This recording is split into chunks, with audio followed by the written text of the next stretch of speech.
अमर कर देगा और स्वयं भी अजर अमर होगा।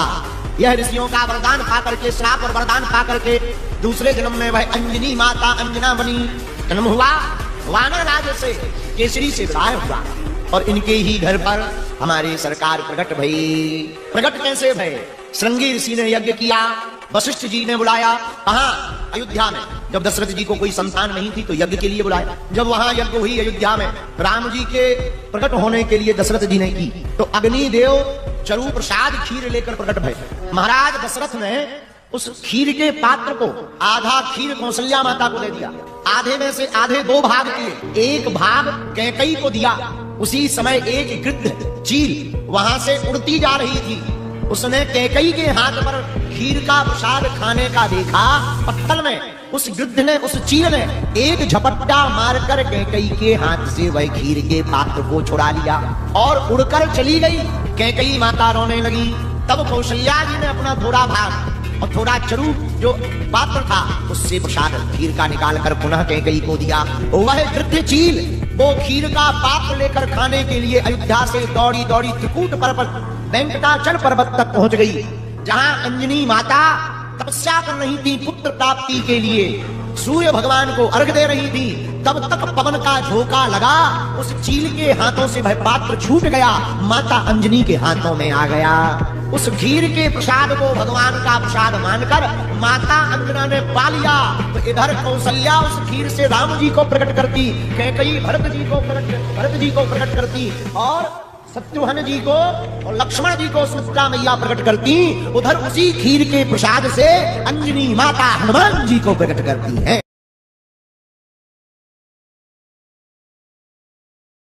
ग्यारहवीं शताब्दी के दौरान एक बौद्ध भिक्षु बहुत ही सरलता के साथ कैलाश पर्वत की चढ़ाई कर रहे थे, जबकि उस पहाड़ पर चढ़ना या फिर उसकी चोटी तक पहुंच पाना संभव नहीं था। उस बौद्ध भिक्षु का नाम मिलारेपा था, जिनके बारे में ये कहा जाता है कि वो दुनिया के इकलौते ऐसे इंसान हैं जो कैलाश पर्वत पर चढ़ाई करके जिंदा वापस लौटे थे। लेकिन सफर से वापस लौटने के बाद मिलारेपा ने दूसरे लोगों को चेतावनी दी कि उन्हें भूल कर भी कैलाश पर्वत पर चढ़ाई नहीं करनी चाहिए। आखिर मिलारेपा ने कैलाश पर्वत में ऐसा क्या देखा था जो आज तक रहस्य बना हुआ है? कौन थे मिलारेपा? तिब्बत की वादियों में आज भी मिलारेपा का नाम गूंजता है, जिनका जन्म सन 1052 में तिब्बत के एक सुदूर इलाके में हुआ था। मिलारेपा ने अपने जीवन में तांत्रिक से लेकर एक ज्ञानी संत का सफर तय किया था, जो बचपन में एक गुस्सैल बालक हुआ करते थे। बताया जाता है कि मिलारेपा के पिता की मृत्यु बहुत जल्दी हो गई थी, जबकि उस वक्त मिलारेपा और उनकी बहन काफी छोटे थे। मिलारेपा के चाचा ने उनकी माँ, बहन और उन्हें अपने घर पर रहने के लिए कहा, क्योंकि चाचा मिलारेपा के पिता की जमीन पर कब्जा करना चाहता था। शुरुआत में चाचा का व्यवहार काफी अच्छा था, लेकिन जब उसने मिलारेपा की जमीन पर कब्जा कर लिया तो उसका व्यवहार अचानक से बदल गया था। वो अक्सर मिलारेपा की माँ और बहन पर चिल्लाता था, जिसकी वजह से मिलारेपा के मन में उसके चाचा के लिए गुस्सा और नफरत इकट्ठा होती जा रही थी। जब मिलारेपा 13 साल के थे, उन्हें तंत्र विद्या की जानकारी मिली, जिसमें अपने दुश्मन के सामने आए बिना उसे बदला लिया जा सकता था। मिलारेपा ने अपनी तंत्र विद्या का सफर शुरू किया और उसने अपना घर छोड़ दिया, जिसके बाद वो अलग अलग तांत्रिकों के पास पहुंचे और तंत्र विद्या सीखने लगे। इस तरह लगभग 13 साल का वक्त गुजर गया और मिलारेपा एक बेहतरीन तांत्रिक बन चुके थे, जिसके बाद वो अपनी माँ और बहन को अपने साथ ले जाने के लिए वापस गाँव लौटे थे। लेकिन जब वो गाँव पहुँचे तो उन्हें पता चला कि उनकी माँ और बहन की मृत्यु हो चुकी है और इसके लिए उनका चाचा जिम्मेदार है। इस बात से मिलारेपा के मन में चाचा के लिए और ज्यादा क्रोध बढ़ गया और उसने फैसला किया कि वो अपने चाचा समेत उसके पूरे परिवार और गांव को खत्म कर देगा, क्योंकि मिलारेपा का मानना था कि उसके और उसके परिवार के साथ जो कुछ भी गलत हुआ उसके लिए चाचा के साथ पूरा गांव जिम्मेदार है, क्योंकि गांव वालों को पता था कि उसके चाचा ने उसकी जमीन पर कब्जा किया है और उसकी माँ और बहन पर इतने अत्याचार किए कि उनकी मौत हो गई। लेकिन इसके बावजूद भी गाँव वालों ने चाचा का विरोध नहीं किया और इसलिए मिलारेपा सबसे क्रोधित था। एक दिन मिलारेपा को पता चला कि उसके चाचा ने अपने बेटी की शादी के लिए विशाल आयोजन किया है, जिसमें सभी गांव वाले भी शामिल होंगे। मिलारेपा को अपना बदला लेने के लिए इससे अच्छा मौका नहीं मिल सकता था, लिहाजा उसने शादी वाले दिन अपनी तंत्र विद्या से सबको मौत के घाट उतारने का फैसला किया।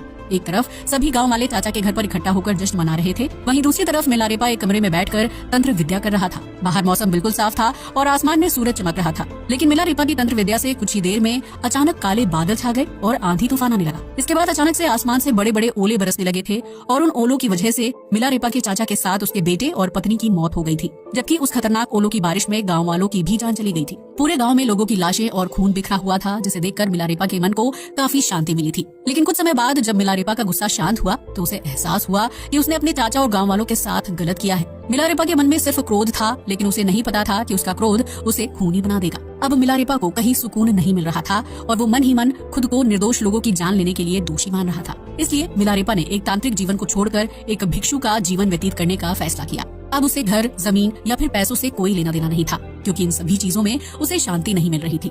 मिलारेपा एक बार फिर ज्ञान की तलाश में अपने गांव और घर को छोड़कर लंबी यात्रा पर निकल गया। इसी दौरान उसे बौद्ध गुरु और अनुयायी मारपा के बारे में पता चला। मारपा ने कई धर्म ग्रंथों का अनुवाद किया था, इसलिए उन्हें अनुवादक भी माना जाता था। मिलारेपा ने बिना वक्त बर्बाद किए मारपा की खोज शुरू कर दी और वो एक छोटे से गांव में जा पहुंचा, जहां उसे कुछ बच्चे खेलते हुए दिखाई दिए। मिलारेपा ने उन बच्चों से पूछा कि क्या तुम्हें मारपा का घर पता है। तभी एक बच्चे ने कहा कि चलो मैं तुम्हें उनके पास ले चलता हूँ। मिलारेपा उस बच्चे के साथ चला गया और एक खेत में जा पहुंचा, जहां मारपा खेत में हल चला रहे थे। उन्होंने मिलारेपा को देखा और उससे कहा कि तुम खेत में हल चलाना शुरू करो, और इसके बाद मारपा वहां से चले गए। मिलारेपा ने हल चलाना शुरू किया और कुछ देर बाद पूरा का पूरा खेत जोत दिया था। इसके बाद वो छोटा बच्चा मिलारेपा के पास आया और बोला कि अब आप घर के अंदर आ सकते हैं। असल में वो बच्चा मारपा का बेटा था। जब मिलारेपा घर के अंदर गया तो उसने मारपा से कहा कि मैं आपसे ज्ञान अर्जित करना चाहता हूँ। आप चाहें तो उसके बदले में मेरा शरीर और मेरा दिमाग रख सकते हैं, बस बदले में मुझे ज्ञान, रहने की जगह और भोजन दे दीजिए। इस पर मारपा ने कहा कि मैं तुम्हें ज्ञान, घर या भोजन में से कोई एक चीज ही दे सकता हूँ। तो मिलारेपा ने ज्ञान का चुनाव किया और बोला कि मैं घर और खाने का इंतजाम खुद कर लूंगा। मिलारेपा एक जोशीला व्यक्ति था। वो हर काम को जल्दी खत्म करना चाहता था और इसलिए उसने 1 साल का भोजन कुछ ही दिनों में इकट्ठा कर लिया। वो गेहूं से भरा बोरा लेकर वापस मारपा के घर पहुंचा और जब उसने बोरा जमीन पर रखा तो उसके वजन से तेज आवाज पैदा हुई और उस आवाज को सुनकर मारपा तुरंत अपने घर से बाहर आ गए। मारपा ने कहा कि तुम्हारे अंदर संयम की कमी है, इसलिए तुम्हें यहाँ से चले जाना चाहिए। ये बात सुनकर मिलारेपा निराश हो गया और उसने मारपा से माफी मांगी, जिसके बाद मारपा ने उससे कहा कि तुम रोजाना मेरे घर का काम करोगे और जब मुझे लगेगा कि तुम्हारे अंदर संयम आ गया तो मैं तुम्हें ज्ञान दे दूंगा। इसके बाद मिलारेपा रोज सुबह उठकर मारपा के घर का काम करता था, जबकि उस दौरान दूसरे शिष्य आकर मारपा से ज्ञान लेते थे। ये सब देखकर शुरुआत में मिलारेपा को दुख महसूस होता था, लेकिन बीतते समय के साथ मिलारेपा ने चोरी छिपे ज्ञान लेना शुरू कर दिया।